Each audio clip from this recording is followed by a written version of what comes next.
বাবা দেখ পেছু কি সুন্দর সব মণ্ডপগুলোকে সাজিয়েছে না। হ্যাঁ দেখ মণ্ডপে তো অনেকই পুজো হয়, আমাকে সবাই মণ্ডপে রাখে, ঘরেও রাখে, কিন্তু এবছর ইচ্ছে করছে কি কারোর বাড়িতে যাই, কি বলিস? চল।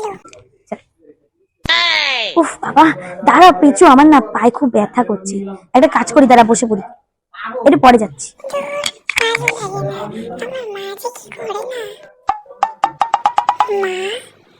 কি সুন্দর নাড়ুর গন্ধ যাচ্ছে গো।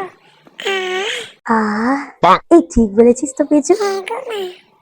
এই আমি তোকে বলছিলাম না একটু আগে যে কারোর একটা বাড়ি যাই, চল মনে হচ্ছে আশেপাশে কোথাও একটা না। মা পাশেই কারো একটা বাড়ি থেকে গন্ধটা আসছে। হ্যাঁ মা ব্যাস ব্যাস, দাঁড়াও দাঁড়াও। এই পেছু এই বাড়িটা থেকে আসছে না গন্ধটা? আরে হ্যাঁ গো, এখন চল তাড়াতাড়ি যাই। চলো, নাড়ুটা খাই।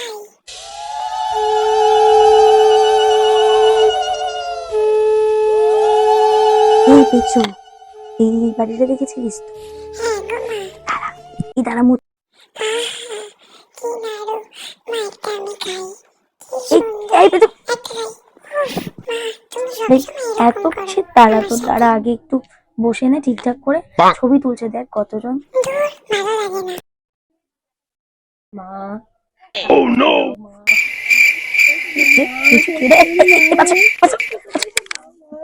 কিরম করে দেখ খেয়ে দেখ, সারা বছর তো কিছু করবে না, একদিন পুজো করবে শুধু, তাতেই এই এত কিছু ওর শুরু হয়ে যায় এদের সবার। একদম ঠিক বলেছো মা। একটা দিনই তো তোমার পুজো করি মা। থাক থাক, ধূপকাঠির গন্ধটা কি উগ্র বাবা। এই এই এই এই নচ্ছা সরা সরা, এসলাম নাড়ু খেতে। এই এই তুই নির্লজ্জ মতো